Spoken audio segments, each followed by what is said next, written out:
बिस्मिल्लाहिर्रहमानिर्रहीम। अस्सलामुअलैकुम। मेरा नाम मलिहा है। कुछ दिन पहले मेरे अब्बा का एक्सीडेंट हुआ और वो इस दुनिया से रुखसत हो गए। घर में मैं और मेरी माँ अकेली रहती हैं। अब्बा की मौत के बाद हमारे घर के हालात खराब होने लगे, पर अम्मा कहीं भी काम पर ना जाती। मैं अक्सर अम्मा से कहती कहीं काम कर लिया करें, पर अम्मा कहती कि तू ही तो मेरे पास एक कीमती है। अम्मा की बात सुनकर मैं हैरान हो जाती कि मेरे साथ कौन से हीरे मोती जड़े हुए हैं जो अम्मा मुझे कीमती कहती हैं। रात के वक्त मैं सहन में बैठी थी। अम्मा मेरे पास एक आधी रोटी लेकर आई और कहा कि खा लो। मैं रोटी को देखने लगी। मैं सारा दिन की भूखी और अम्मा बस ये दे रही थी। मैंने अम्मा की तरफ देखा। अम्मा को बेचैनी लगी हुई थी और बार बार मुझे देख रही थी, जैसे वो ये देख रही हूं मैं कब रोटी खाती हूं। मैंने अम्मा से पूछा, अम्मा क्या हुआ है, इतना परेशान क्यों है? अम्मा घबराई हुई बोली, नहीं मैं परेशान नहीं हूं, बस तू जल्दी से खाकर सो जा। वो मुझे ये कहकर चली गई। मैंने बेदिली से रोटी खाई और किचन की तरफ आ गई। किचन में खटपट लगी हुई थी, पर जैसे ही मैं किचन में गई अम्मा आराम से कुर्सी पर बैठ गई, जैसे कुछ कर ही ना रही हूं। मैंने सवालिया नजरों से देखा, पर अम्मा खामोश ही बैठी रही और मैं वहां से चली गई। कमरे में आकर मैं सोचने लगी कि ये अम्मा क्यों अभी तक किचन में बैठी हुई हैं। यही सोचती सोचती मैं सो गई। रात के न जाने कौन से पहर मेरी आंख खुली। मैंने देखा कि मेरे पास अम्मा मौजूद नहीं थी। मैं उठी, मुझे यूं लगा कि जैसे अम्मा किसी से बातें कर रही हों। मैं उठकर कमरे से बाहर गई, फिर भी मुझे अम्मा की आवाज आ रही थी, जैसे किसी मर्द से वो बातें करने लगी हों। मैं उठकर बाहर गई। अम्मा की आवाज किचन से आ रही थी। मैं किचन में गई, पर वहां कोई भी नजर ना आया। अम्मा न जाने क्या पका रही थी। मैंने अम्मा को सवालिया नजरों से देखा। हमारे घर में तो मुश्किल से एक वक्त की ही रोटी हुआ करती थी। अम्मा इतने बड़े देगचे में आखिर क्या पका रही थी? अम्मा आप क्या पका रही हैं? मैंने अम्मा से पूछा। अम्मा ने कहा, इतनी रात को क्यों उठकर बाहर आई हो? जाकर सो जाओ, खीर बना रही हूं, सुबह खा लेना। अम्मा ने मुझे डांट कर भेज दिया। मैं अपने कमरे में आ गई। सुबह के वक्त जब मैं किचन में गई, न वहां देगचा मौजूद था न कोई खीर। मैंने अम्मा को बुलाया। अम्मा मेरे पास आए। मैंने अम्मा से खीर के बारे में पूछा। आप जो रात को खीर बना रही थी वो किधर गई है? वो तो रात को मुझसे गिर गई थी। बूढ़ी हो गई हूं, हाथ काम नहीं करते, इस वजह से मैंने फिर साफ कर दी। अम्मा की बात सुनकर मैं हैरान हो गई। मेरा चेहरा फीका पड़ गया था। मैं वहां से कमरे में आ गई। अम्मा कहने लगी कि मैं बाहर जा रही हूँ, घर का ख्याल रखना। अम्मा ये कहकर चली गईं। मैं अम्मा को देखती रही। अम्मा तो यहाँ किसी को जानती भी न थी, फिर किसके घर जा रही थी? मैं घर में अकेली रह गई। सहन में बैठी हुई थी कि अचानक मुझे कुछ गिरने की आवाज आई। मैंने देखा, जो कमरा बंद पड़ा हुआ था उसके अंदर से आवाज आई है। मैं कमरे की तरफ गई। अभी मैं कुंडी खोलने ही वाली थी, पीछे से किसी ने मेरा हाथ जोर से खींचा। मैंने मुड़कर देखा, सामने अम्मा मुझे गुस्से से घूर रही थी। मैंने मना किया था तुझे इस कमरे की तरफ ना आया करो, और तुम खोलने लगी थी। अम्मा ने मुझे गुस्से में कहा। मैं हक्का बक्का अम्मा को देखने लगी। अम्मा इतना गुस्सा क्यों कर गई थी? मैंने ऐसा कुछ भी तो ना किया था। अम्मा मुझे इतना डांट रही थी। मैं वहां से चली गई। रात के वक्त अम्मा फिर से खीर बनाने में मसरूफ थी। मैं किचन में गई। अम्मा गहरी सोच में गुम थी। मैंने अम्मा को बुलाया, पर अम्मा अपनी ही सोचों में गुम थी। मैंने अम्मा को फिर से बुलाया और अम्मा से पूछने लगी, अम्मा आपके पास पैसे कहाँ से आए? अम्मा मेरी बात पर घबरा गईं और उन्हें समझ न आई कि वो मुझे क्या जवाब दें। मुझे अम्मा पर अब शक हुआ, जैसे वो मुझसे कुछ छुपा रही हैं। अम्मा शायद कोई जवाब तलाश कर रही थी। अम्मा क्या हुआ? मैंने अम्मा से पूछा। अम्मा ने कहा कि जाकर सो जा। मेरे लाख पूछने के बावजूद अम्मा ने मुझे कुछ भी न बताया और मुझे डांटने लगी कि मैं हर वक्त उनसे सवाल पूछती रहती हूँ। आखिर चाहती क्या हूँ? अम्मा ने मुझे बातें सुना दी। मुझे बहुत दुख हुआ। अब मुझे यह भी यकीन हो गया था कि अम्मा मुझसे सच में कुछ छुपा रही हैं।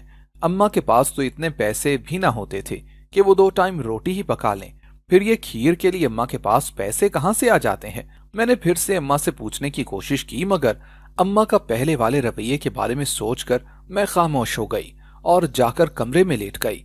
जब काफी टाइम गुजर गया, मुझे नींद आने लगी। मेरी आंखें बंद हो रही थीं। मेरे कानों में हल्की हल्की आवाज गूंजने लगी। न जाने कौन कौन बोल रहा था, मुझे कुछ समझ नहीं आ रही थी। मुझे बस नींद आ रही थी। मैं सो गई, ये जाने बिना कि कौन किससे बातें कर रहा था। सुबह अम्मा के चिल्लाने से मेरी आंख खुली। मैं भाग कर नीचे गई। सामने अम्मा के हाथ पर गर्म पानी गिरा हुआ था। किचन में गिरे हुए गर्म पानी से यूं लग रहा था कि जैसे किसी ने जानबूझकर ये पानी गिराया हो। मैंने जल्दी से अम्मा का हाथ पकड़ा और पूछने लगी कि ये कैसे हुआ है। अम्मा कहने लगी कि पानी गर्म कर रही थी, बस हाथ से गिर गया। अम्मा की बात सुनकर मैंने बगौर अम्मा का चेहरा देखा। अम्मा का रंग उड़ा हुआ था, जैसे अम्मा को कुछ डर हो। मैं फिर से अम्मा को पूछने लगी, अम्मा क्या बात है, मुझे कुछ तो बताएं, हुआ क्या है। पर अम्मा ने कोई भी जवाब न दिया। मैंने अम्मा के जले हुए बाजू और हाथ पर ट्यूब लगाई।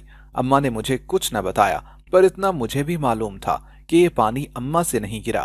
मैं अम्मा को कमरे में छोड़कर पूरे घर का जायजा लेने लगी थी। शायद कोई कहीं हो, घर में शायद कोई और भी मौजूद हो जो अम्मा मुझसे छुपा रही हो, जिससे अम्मा बातें करती हों। पर अगर कोई होता तो अम्मा मुझसे क्यों छुपाती। अम्मा ने तो कभी मुझसे कोई बात न छुपाई थी। पर मुझे नींद आ रही थी। एक मेरा भूख से बुरा हाल था और घर में कुछ खाने को भी नहीं था। मैं बार बार पानी पी रही थी। थोड़ी ही देर के बाद जग में से पानी खत्म हो गया। मैं जग उठाए पानी लेने गई। किचन में अम्मा चावल साफ कर रही थी।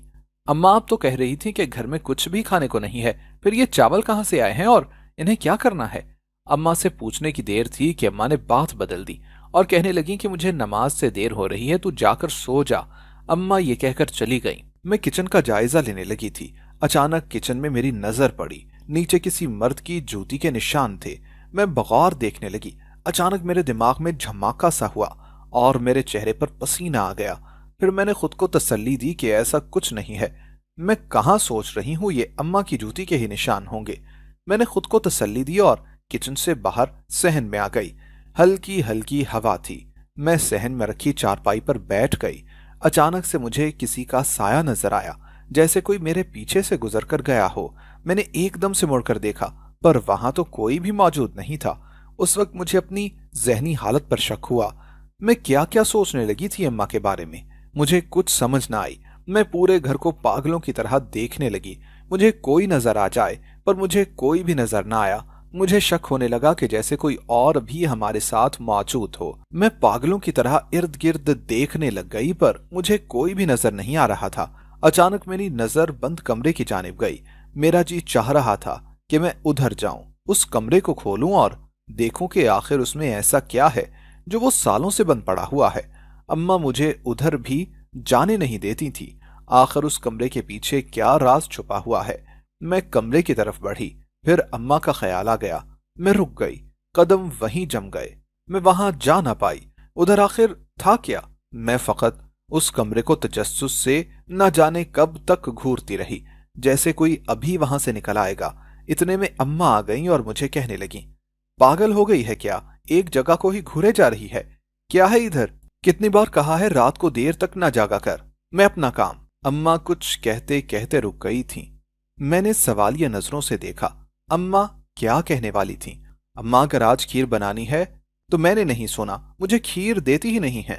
मैंने जिद्दी अंदाज में कहा। अम्मा मुझे गुस्से से देखती हुई बोली, तेरी माँ जो हूं इसी वजह से मुझ पर शक कर रही है। तेरे जैसी औलाद मैंने जिंदगी में नहीं देखी।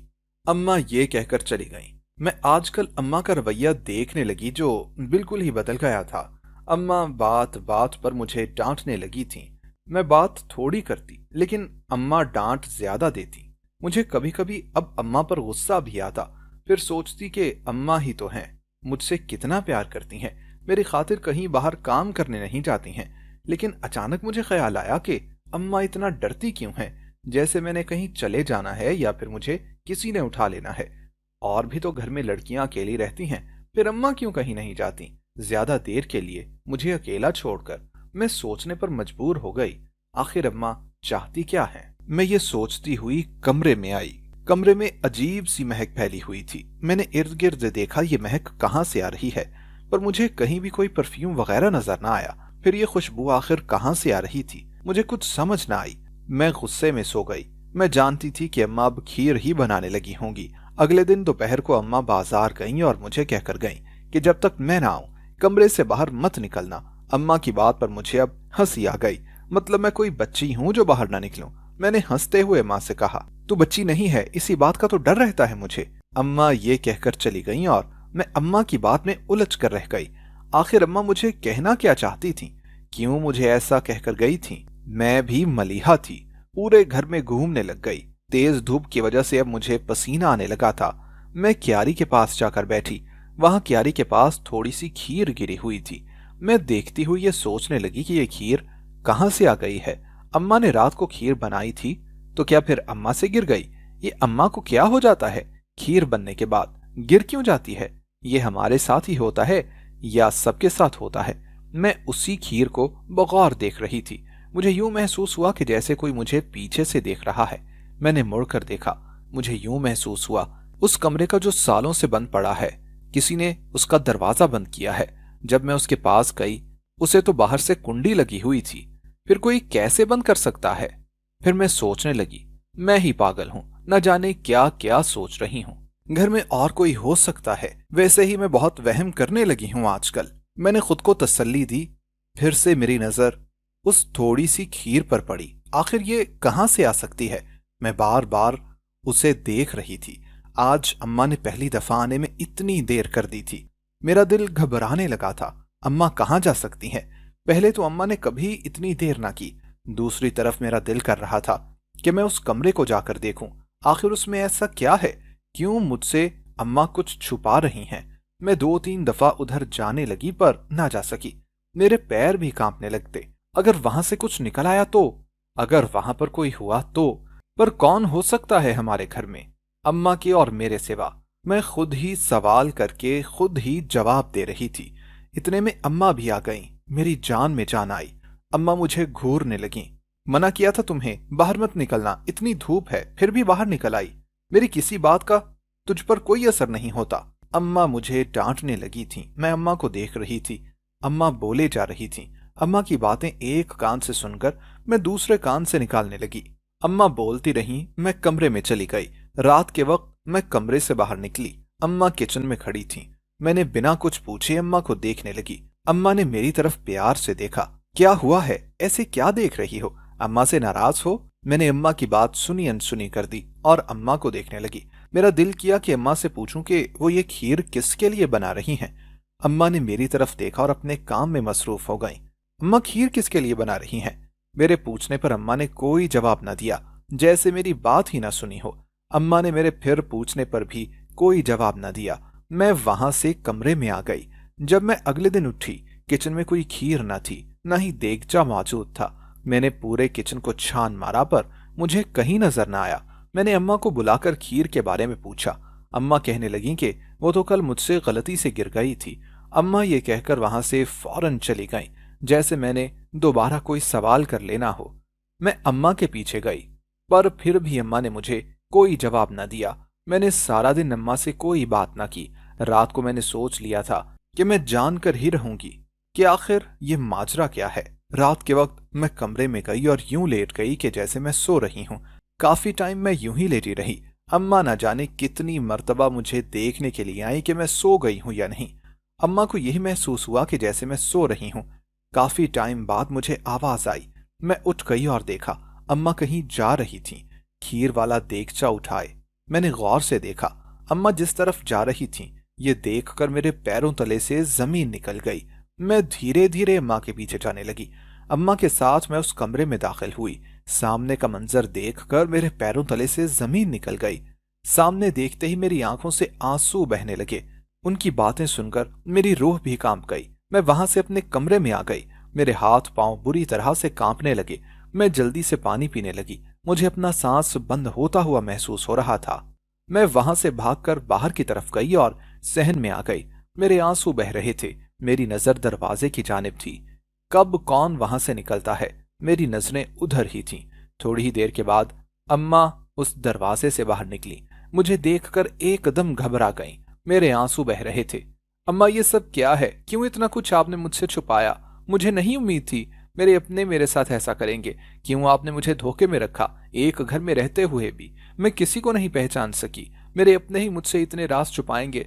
मैं रोती हुई जाने लगी। अम्मा ने मेरा बाजू पकड़ लिया और मुझे रोकने लगी। मैं कमरे की तरफ जा रही थी। मेरी बात तो सुनो, तुम गलत समझ रही हो, तुम बहुत गलत समझ रही हो। अब मुझे बेबसी से कहने लगी। पर मैं अब अम्मा की बातों पर कैसे यकीन कर लेती? अम्मा ने इतना कुछ मुझसे छुपा रखा था। अम्मा कैसे यकीन कर लूं, मुझे किसी बात पर अब यकीन नहीं रहा। मैंने गुस्से में रोते हुए अम्मा की तरफ देखा। अम्मा ने गुस्से में मेरा बाजू पकड़ लिया और खींचती हुई मुझे उस पुराने से कमरे में लेकर आई। पर वो तो बाहर से ही पुराना लग रहा था, उसके अंदर का मंजर देखकर मेरे रोंगटे खड़े हो गए। मैंने सामने बैठे शख्स को देखा जो टांग पर टांग जमाए बैठा हुआ था। मैंने भीगी आंखों से उसकी तरफ देखा, फिर अम्मा की तरफ देखा, फिर वो खीर वाला देगचा देखा जो बच्चों के सामने पड़ा हुआ था। अम्मा, ये सब क्या है? मुझे सच बताएं। मुझसे क्या छुपा रही हैं आप? मुझे कुछ समझ नहीं आ रही। मैंने सामने बैठे शख्स की जानिब इशारा किया। जानती हो, ये जब इनका एक्सीडेंट हुआ था, इनके साथ जिस शख्स का एक्सीडेंट हुआ था वो इस दुनिया से चला गया था। ये उसके बच्चे और बहन भाई हैं। हमने जो लाश दफनाई थी वो उनकी नहीं, बल्कि वो इस शख्स की थी जो एक्सीडेंट में मर गया था। इसके छोटे छोटे बच्चे थे जिन्हें तुम्हारा बाप रात के वक्त घर ले आता और उन्हें खीर देते और तुम सो जाती, जिसकी वजह से तुम्हें कुछ न बताते और भी यतीम बच्चों को लेकर आते। फिर ये खुद उन्हें अपने साथ लेकर दूसरे घर चले जाते। हमने तुम्हें नहीं बताया था तुम्हारा बाप जिंदा है। हमने ये राज राज ही रखा। अब तुम्हारा बाप ही इन सब की परवरिश कर रहा है, क्योंकि इन बच्चों के सर पर तो अम्मा का साया भी नहीं है। लेकिन तुम्हारे साथ तो मैं हूं ना बेटी। आज तुमने मुझे सच बताने पर मजबूर कर दिया, वरना तुम तो मुझ पर शक करने लगी थी, जिसकी वजह से मैंने तुम्हें सारा सच बता दिया है। मैं अम्मा को देखने लगी। अम्मा ने तो सारे राज खोल दिए थे और मैं हक्का बक्का उनकी बातें सुन रही थी। मतलब वो बच्चे रात को घर आते थे और मुझे खबर भी ना होती थी, क्योंकि मैं ऐसे सोती थी कि मुझे कुछ पता ही ना होता था। मैंने अपने बाप की तरफ देखा। मेरा बाप वहां से चला गया। उसके बाद हम ठीक हो गए और एक साथ रहने लगे। अब्बू कभी कभी उन बच्चों को घर लेकर आते। मैं उन्हें देखकर बहुत खुश होती। अगर आपको आज की कहानी पसंद आई है तो वीडियो को जरूर लाइक कीजिएगा और अपने दोस्तों के साथ भी शेयर कीजिएगा। और हाँ, अगर आपने अभी तक हमारा चैनल सब्सक्राइब नहीं किया तो जरूर सब्सक्राइब करें। मिलते हैं कल एक नई और दिलचस्प कहानी के साथ। अल्लाह हाफिज।